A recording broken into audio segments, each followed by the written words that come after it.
honestly, it's a little surreal to realize at 6 a.m. I was in Denver, at 8:30 a.m. I was in Portland, and by 11 I was at Long Beach, Washington.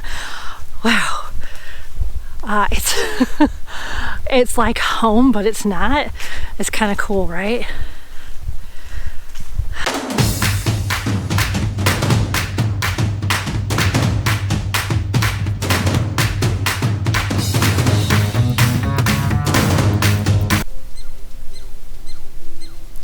This winter, I took a quick trip to the Pacific Northwest.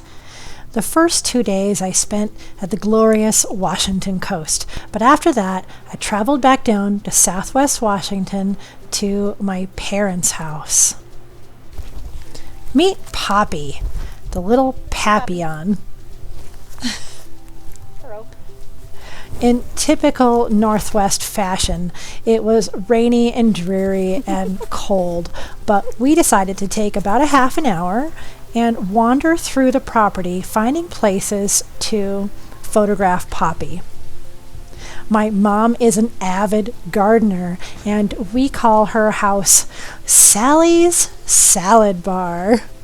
So I knew incorporating the plants around her property would be a perfect setting for her little Poppy.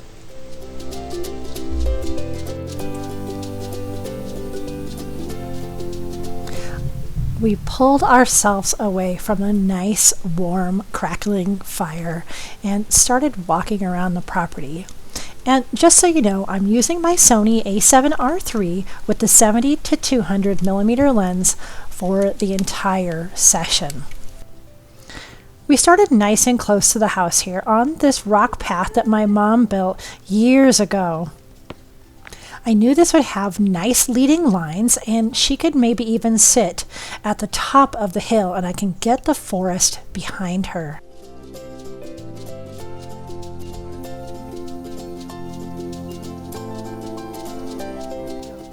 This is pretty much how I would run an actual photo session.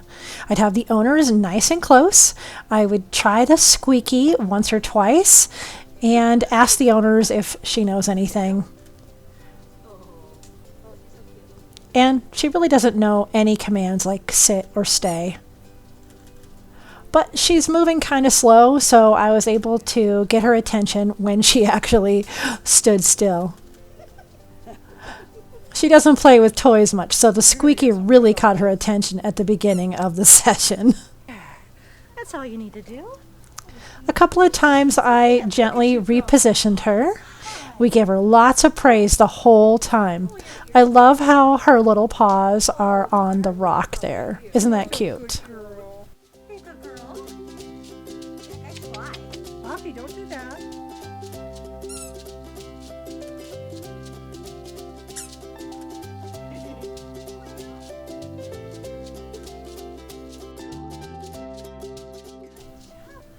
Just like in any other session, I kind of troubleshoot the location. I really like where we're at, but I want to move her gently to just a little spot up the hill.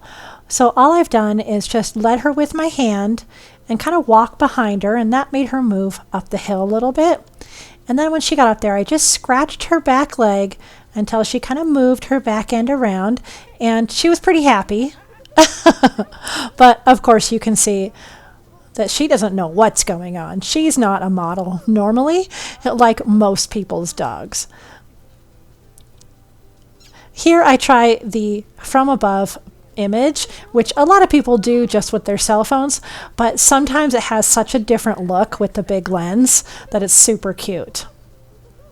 I'll show you all these images at the very end of the video and explain a little bit of why I chose each image.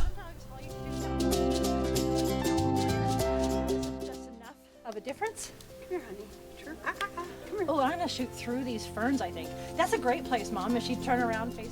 As you heard, I've decided I wanted to shoot through the ferns. One of the great things about photographing family dogs is that I can try some little bit different techniques that I wouldn't normally try, and I think these turned out pretty well, as you'll see at the end. Another thing I do is coach the owners a lot during the session. They don't realize sometimes they've turned their dog's head the exact wrong direction. I'm staying in this area of the property quite a bit because I know this is one of my very favorite locations.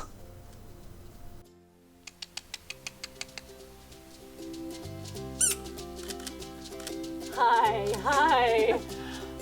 Hi. I was trying to get these plants in the foreground. It's not working as much. There we go. There's your little butterfly ears, honey. You'll notice too I'm making all kinds of sounds. Clicking and meowing and squeaky. And I say her name in a high-pitched voice sometimes. There's my kitty meow. I don't care about that. It's hard to do when I'm upside down. Oh my gosh, I'm so upside down. I am so upside down. Yeah, how about from right here? Are you a good girl? Are you a good girl? Look at those little ears. Here she runs out of interest in the squeaky toy. Oh, someone's in the kitchen. I still All right, try it Good though. job, puppy. Good job. Next we head down the driveway to the front yard to a little place where Cholo, the other Papillon my mom had, has a little shrine. He passed away in spring of last year and we thought it would be nice to incorporate some pictures of Poppy at his gravesite.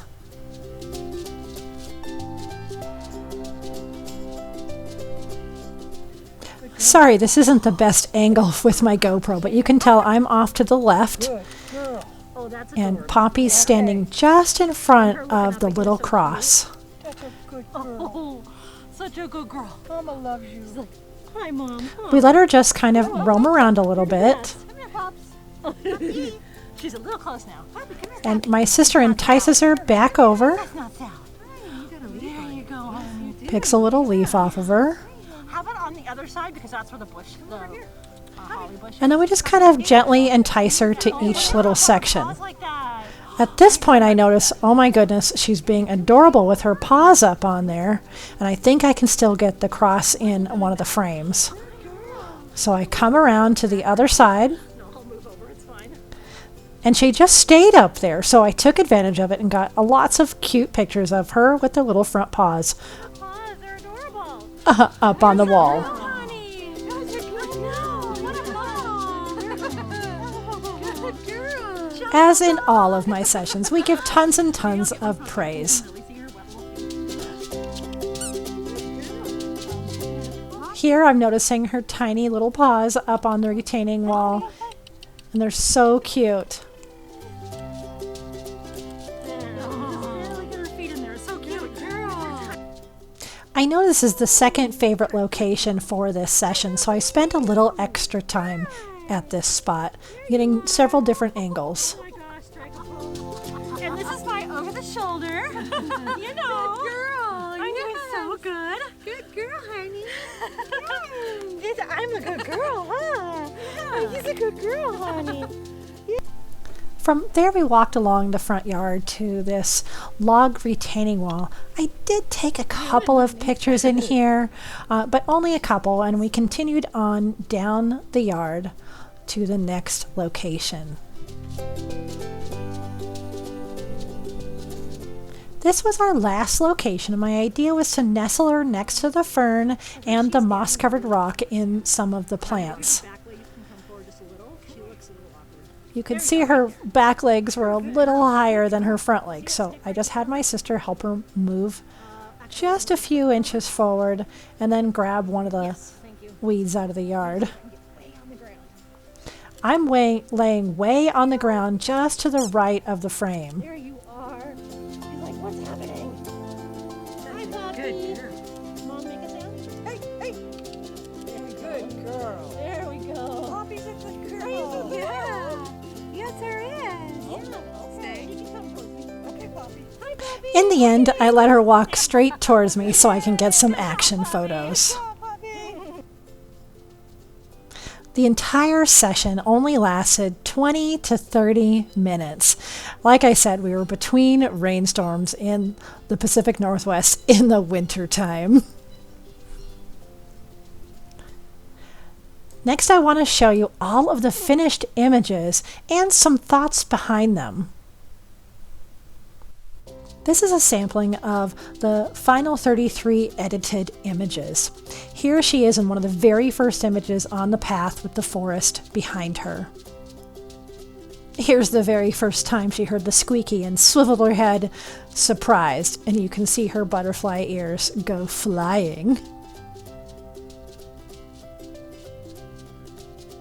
And this is just a moment later.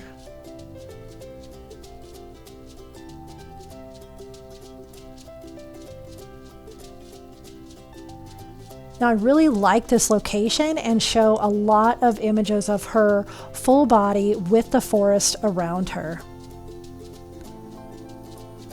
I did look at the metadata on these, and almost every image except two were taken at f2.8. The ISO was 400, and the shutter speed was either 1/800th or 1/1000th of a second.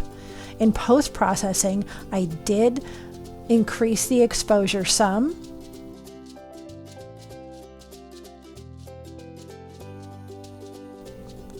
I like a variety of images. She's sticking her tongue out here, but this is a classic image that most people will like of their dog looking up at them. Her little profile, you can see the markings on her face and some on the side of her body. And then here she is, swiveled back towards me. She had had a bath, but this is a wild photo shoot outside in the winter, so you can see how the hair on her ears is a little bit curly. Here's the from above image, and you can see how different it looks with a big long lens as opposed to maybe a cell phone. And here's where I experimented shooting through some of the foliage, and I think these turned out pretty nice, actually.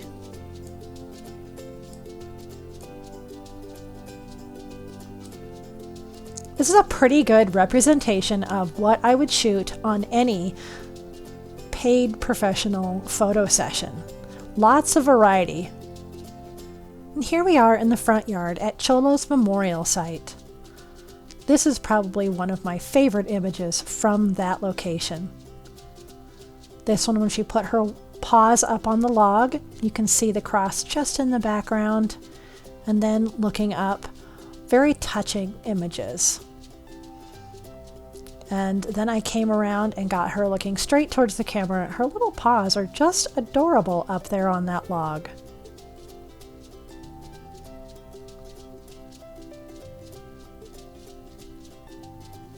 And here we had to get full body. It's nice to get these images too, so you can see all the different markings and colorings on each side of her. And the over-the-shoulder look. From there, we walked through the front yard, and I grabbed a couple of images of her next to that log retaining wall. But we kept walking and snuggled her next to that fern way over in the front yard.